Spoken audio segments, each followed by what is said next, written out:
Ada satu kisah saat di Madinah ada seseorang yang benci jika ada orang lain yang terlalu menyanjung dan mengagungkan Nabi Muhammad SAW. Tatkala beliau mengatakan, ngelihat aja ada orang yang lagi baca maulid, ada orang yang lagi baca salawat, bencinya luar biasa. Ada satu orang ahli ibadah dengan cinta yang begitu besar kepada Rasulullah SAW. Setiap hari dia salawat. Tatkala beliau sedang ziarah ke makam Nabi, beliau sedang membaca maulid. Ada salah satu orang di belakangnya mendengar, begitu selesai diajak makan di rumahnya. Tuan, saya undang makan di rumah saya, boleh? Boleh. Alhamdulillah, dibawalah sampai ke rumah. Begitu sampai di rumah, ternyata bukan dikasih makan, tangan diikat, lidahnya dipotong.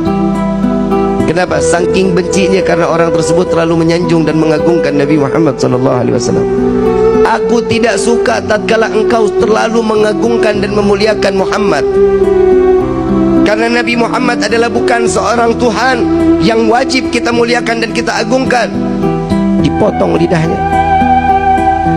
Saat itu juga dilepas orang tersebut, lidahnya digenggam, mulut penuh sama darah, lidah digenggam, dibawa sampai ke depan makam Rasul SAW.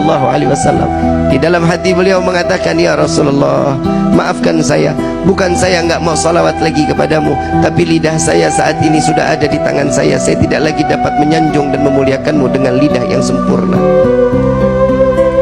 Saking sakitnya, darah yang begitu banyak, beliau pingsan.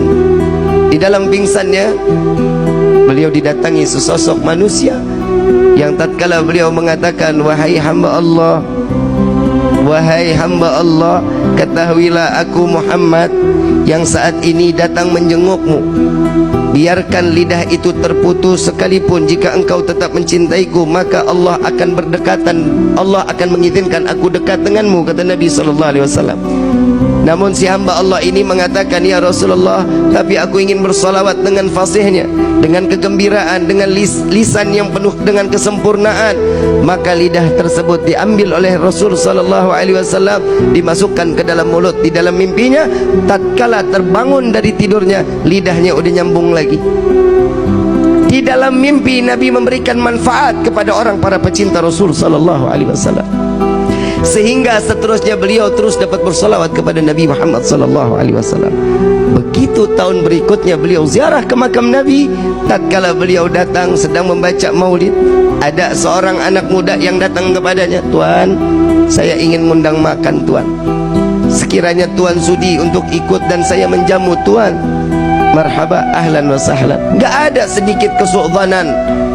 Lalu dibawalah oleh anak muda tersebut lewat gang yang sama, lewat jalan yang sama, ingin masuk ke dalam rumah yang sama. Lalu beliau mengatakan, wahai Tuan, saya pernah masuk ke dalam ini. Dahulu lidah saya dipotong oleh pemilik rumah ini. Apakah engkau juga ingin memotong lidahku, kata orang tersebut. Tidak, wahai hamba Allah, aku mengajakmu untuk mencicipi dari rezeki yang apa ada di saat ini. Beliau masuk ke dalam rumah. Tatkala makanan sudah disediakan, makannya sudah selesai, dikeluarkan kandang yang begitu besar. Hadirin, kandang begitu besar, begitu dilihat di dalam ada monyet yang gedenya luar biasa. Lalu ditanya, ini apa ini? Tuan, ingat dahulu engkau bilang engkau pernah dipotong lisanmu, engkau pernah dipotong lidahmu oleh ayahku. Dia adalah ayahku yang Allah kutuk menjadi kerak yang besar. Maka wahai Tuan, maafkan ayahku, biarkan dia kembali dalam keadaan wujud yang sempurna. Maka hamba Allah ini mengangkat kedua belah tangan, ya Allah, aku maafkan orang tersebut yang telah membenciku dan membenci Nabi Muhammad SAW. Maka Allah rubah beliau dalam keadaan sempurna manusia tersebut, maka mati dalam keadaan membenci Rasulullah SAW. Na'udzubillahi min